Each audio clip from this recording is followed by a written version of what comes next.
We're here with another episode of Creator Artist Talks. I am your host, I guess, maybe so. I don't know how to do that. Anyway, we're here with Ebony Luna, who is I'd say, versed member of the art scene because she's been to everything, like literally everything. And so we have her here today because I want to get her perspective on what is it like to be in the artist scene here in Montgomery and how she feels about the either growth or lack thereof that exists here. So if you want to give them a little bit more about who you are, what you do. Sure. So I'm Ebony Luna. So my first introduction to the South, like formal introduction, was 2005, 20 years ago, when I stepped foot on the campus of Tuskegee University. And the one thing I immediately remember is the humidity grasping you like no other. That's such a common thing. So where did you come from? So I came from Anchorage, Alaska. The only thing Anchorage, Alaska, or Alaska and Alabama have in common is their proximity in the dictionary. Fair enough. But then Alaska is also a place where there are a lot of black folks. So there's a huge migration kind of thing happening there where you wouldn't expect it, but the culture there too is fairly similar because a lot of folks are from the South that live in Alaska, coming from various ways. But it was an experience that I don't think I would be this person I am without that experience. So Alabama is a unique place for me. So my job, I asked through my job to come back for family, easy for my son to grow up close to his family and friends and whatnot. And so being here, I wanted to build my own community and find my weird. And I had always told myself I knew I would make it in life when I would have a glass of wine while looking at art. And I didn't imagine I'd have that here. So the moment someone was like, hey, we have wine, and I was like, in an art gallery? Oh my God. So I was like super excited because then it's just, I don't know, just I don't say it's revered or the prestige of it, but having that being encompassed with black art, having that be encompassed with the creativity and the diversity and the seeing that even through art, black folks aren't monolithic. And that has been an amazing experience. And also being able to travel the world with folks from the art scene here has been an experience I couldn't have fathomed. Even my child, bringing him around and him being able to see the art and being able to purchase art from local artists for him. And then our house, when you walk in, my office is immediately right there. And in the office, the walls, it's nothing but local artists. The only painting I have or prints that I have that's not a local artist is still of reference to the Edmund Pettus Bridge. So everything in my house is creatively Alabama. Wow, that's actually quite impressive. So how important is the connectivity of the art to the local artist here for you? So being able to know their story, hear their story personally, be in shared space, not just be in shared space, being invited into their space. One thing I have learned about being here is the sense of community and investing that time in the community. So it's not just I've invested the time, but it's also I've invested the things that are important to me. And going back to their story, you're invested in that story because you're invested in that time, and time is the only thing you can't get back. And them knowing that you're willing to show up for them, but not just show up in a physical presence, but willing to invest in what keeps them ticking. Mm-hmm. So for example, the first piece I bought of a local artist was Milton Madison. And I saw his prints I'd never met him. Saw his prints. I was downtown at the riverfront, and I saw the prints spread out. And I was like, wait, did you do this? And he was like, yeah. And I was like, I know your work. I don't know you, but I know your work. I was like, so I bought maybe like 5 prints immediately. And he just like looked at me. He was like, no one's ever just bought that many at one time. I was like, well, I've been waiting to meet you before buying your work. Because oftentimes, like a lot of the work, I feel like you sometimes buy art pieces or you don't have that connection. So there's like a hollowness to the work. I don't know if that makes sense. Because you don't, the end result, there's always a story in it. Like, so to know the story that went into the piece that you're buying, there's something creative about that in itself. And it becomes, for all of the artists, I feel like making that connection, it becomes more intimate. So you have a more fondness for the work because you know the story. And then so just being able to support in any facet, I feel like is important, and that connection is in there.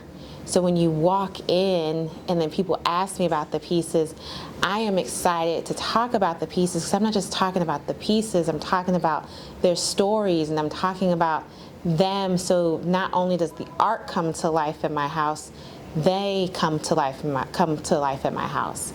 And so anytime that I have that connection, or when I'm doing things, because I also teach my adult students, when I teach them, I bring them into the community, I tell them about all of the art things. And I was like, if you were to hear art in Montgomery, would you think those go together? And they're like, no. And it's like, okay, pause.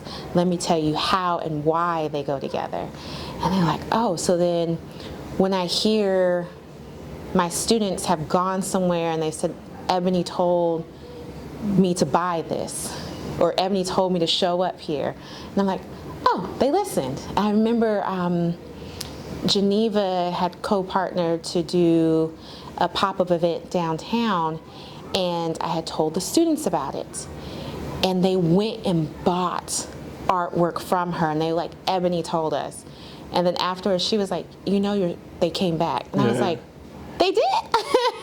So for me, it's a connection to the story, not just to have the art in my house, but to have pieces of them with me. I don't know if that makes sense. But have pieces of them with me. So when I tell people that aren't from here or that are new to here about them, they can hear the passion I have for them. So then it kind of makes them reciprocate the interest, and then they start investing. Yeah. So it's like having their art, having their pieces, having bits and parts of their story, I can be kind of like that middle point that then leads people back to them. So that makes me excited. And that was a long answer.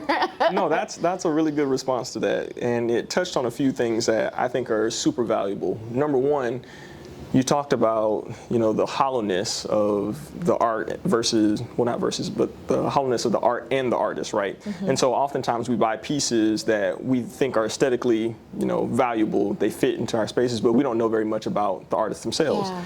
And so I would say, point two, that you've become a kind of local art broker in a sense, because you're able to share a story beyond the artists themselves that stresses the importance of why this art is meaningful. You might have even been a part of the process for the creation of some of that art, which is the next thing I want to touch on, which is, have you actively gotten a chance to see, the creation from start to finish of some of the pieces that are just around the city, right? So I've seen some of the murals when artists have come here on exchange.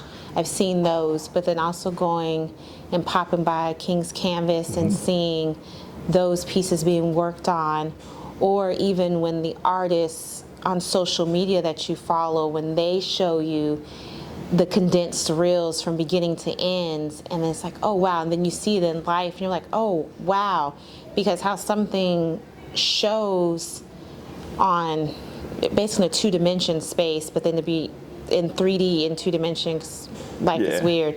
Then you get to see like the depths of the strokes, you get to see the layers of the paint, you get to see how the build up or how they built the whatever medium that they were using to give you that 3D appearance in a two-dimensional world while you're still looking at it, because our world is very 3D, but it's still just the multi-dimensional experience it gives you. Yeah. So I've not physically seen something beginning to end. I do have a piece in my house. It's not a local artist, but she's from Georgia. And That's close enough. It's close enough. There was a blank wall in my house, and I was like, I just want hues of blue to remind me of the ocean. Mm-hmm. And she created that, and then she would send me an image and was like, how do you feel about this? And I was like, it's not, like it's there, but I don't feel it yet. Yeah. And she's like, okay, give me a second. She's like, and she's like, okay, hold on. So, and in that moment, and knowing her work, all of her work is done, and her name is Christina, and all of Christina's work is done from a spiritual presence, so using God and the manifestation of God and prayer. Mm-hmm. So you can see the prayer in the imagery. And so like to have that in my space, like for me, it calms my space. So I've had that one commissioned, and I do want more commissioned. And there are also some artists who don't sell their work that I'm trying to figure out, how do I ask to have it? Because I've seen them create it. But my goal is to have something from beginning to end and have that story in my house, and for my house to fill up with artwork to reflect my personality, versus often you see people, you walk into the house, there's pictures of the family. Yeah. So I want that to be still a part of it, but I want the story of the family to be told through the art that is present. So when you walk in, you know what is meaningful to me by what you see. And you don't just immediately be like, oh, her family matters. So you know my family matters to me. But that's not your immediate thing that you see. You see the pieces of the story. And I feel like as a person, we are a reflection of the people that we come across. And that's how I want my house to resonate. Like as you come in, you see the bits and pieces of the people that have made me. Oh, now that's okay. Yeah, you can make me sit and think about that one for a second. And just processing that, because I don't think I've had that perspective about the artists that I'm around and the individuals that, me being an artist myself, but from the music standpoint, I don't think I've too much thought about that in depth. So thank you for that one. I'm sure the audience will also take heed to that. So there's a bunch of different ways I want to go with this, but I think my next question for you involves your attachment to the community as a whole, right? As you're taking the bits and pieces of the art, what story are you receiving as you're interacting in these spaces? So, okay, I might get a little emotional. And so the story that I am receiving as a whole is, not to go in full detail, but there are some hiccups with my career. And in those hiccups, people have often said, oh, Ebony, you're resilient. Ebony, you can face adversity, you can get through adversity, you're all of these things. But I'm not strong in my own. And so the things that I'm taking is motivation in a sense, or inspiration. So equate it this way. So where an artist sees a thing as a muse and they create on canvas or they create through music, it's the reverse for me, that in a lot of ways the artists and the people that I interact with have become muses, and that's how I create my life.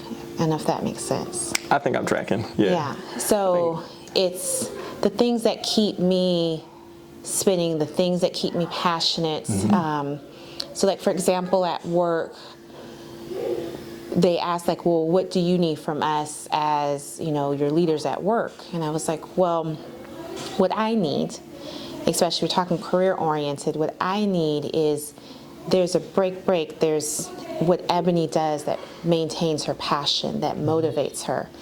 So the things, and that's community. And that is my interaction with community and the things that I do or am allowed to do in community. And that creates a better work, Ebony. Yeah. So if you like the work I produce at work, that goes in hand with the things that I'm able to do, volunteer, experience, get involved with outside of work.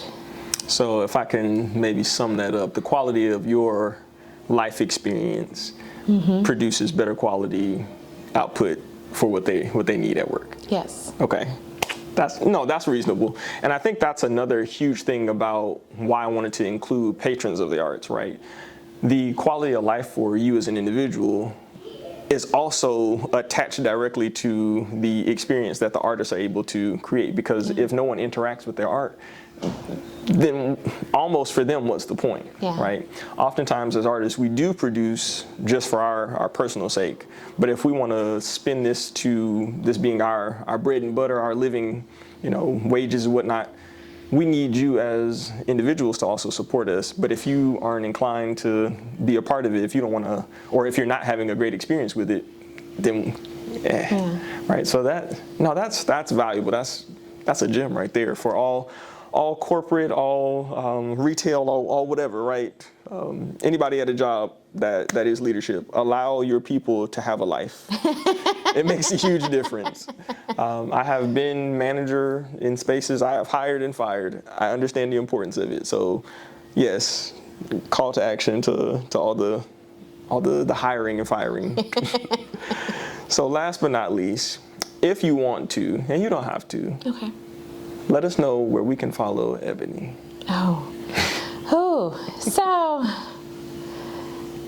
So the easiest one to follow is just Miss Ebony Luna.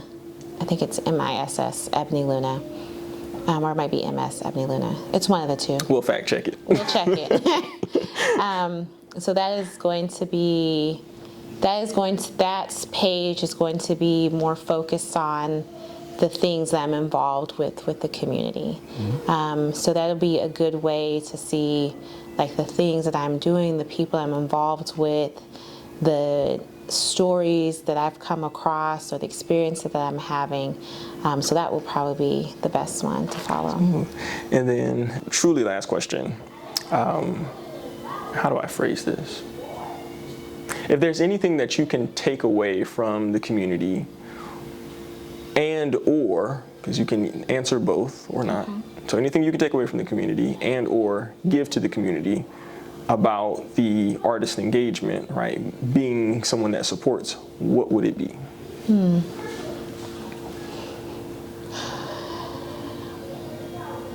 I have a lot of thoughts there. That's a loaded question, so I understand. It is a loaded. So I would say as a whole, not just the art community, because I think the art community is a segment of the community. Okay. I think the community as a whole, finding it's being done, the support is there, but finding a better way to structure that support. Finding ways to communicate that support. I don't want to say like a formality. That's an easy way to do it. Like actually something's written or something is demonstrated where like this is the thing. But finding, because I wrote my dissertation on ecosystems, but defining the ecosystem better as a whole so you know who's who. We know who is who. Yeah. But there are some key players in that kind of like to be outside but inside, but better defining what that looks like and giving access to everyone on what that looks like so those connections can grow. Well, I'll definitely say here at Creator Arts Talks, Think All Be All, and everything else associated with what we do and who we are, the aim is to do just that, right? So these videos, these interviews are all about sharing that resource, pointing you in the direction of the person that's the head of that thing, because you might not have had the opportunity to interact with them, but you may have the ability to interact with someone else in their circle, and we've talked about this before. Yeah. And so this is part of the means to make that possible. So I want to say thank you. Of course, I appreciate all of your time. I'm excited to have you on here, and maybe we'll follow up soon. Yes, sir. Not maybe, we will. Okay. We will. Okay. That being said, love y'all. Peace. What's up, Zeph Jones here. I want to say thank you for watching Creator Arts Talks. This is a series where we're going deep dive into who the artists are, what they do, how they do the things, where they are in their life journey. And we want to say thank you, number one, if you have watched our recent videos. Number two, we want to say thank you for being new to the channel. Please make sure that you subscribe, send us more people that we can interview. And if you would like to be interviewed, we've got all of that wonderful stuff in our links below, the description down there, that box, that thing, right, where you can check that out. Also, you feel free to go to our website, www.thinkallbeall.com, which some of the stuff is there, and www.letemspeak.org, right?